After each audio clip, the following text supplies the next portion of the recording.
So ito po ay may 68 micronutrients. Yes, how much ang one box?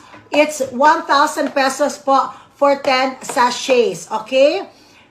And then ito po ay may 17 types of minerals. Meron po itong 16 types of vitamins, 17 types of enzymes. Ito po ay napakaganda para sa ating bone health dahil meron po itong calcium. Ang calcium ng barley ay mas malakas pa po or mas mataas pa, 11 times stronger than the calcium in milk. Okay, so it's that good.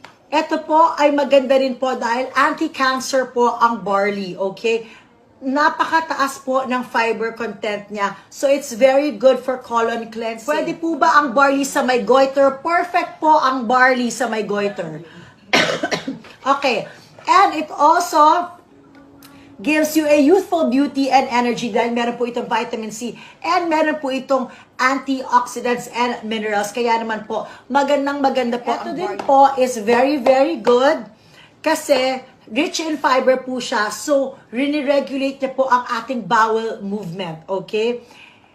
And ito po ay nagre-revitalize ng ating immune system dahil meron po itong iron. Alam niyo po ba na it has 5 times the iron in spinach? Ganyan po kalakas. Meron po itong vitamin C. Ang vitamin C po ni barley ay 7 times stronger than an orange. Barley is best taken 30 minutes on an empty stomach, preferably in the morning. Bakit in the morning? That way, mamamaximize po yung benefits at makukuha natin lahat ng sustansya. Sa may PCOS, yes. Pwede po sa may PCOS, yes. Pwede po ba like psoriasis? Yes. Pwede po sa may psoriasis, yes.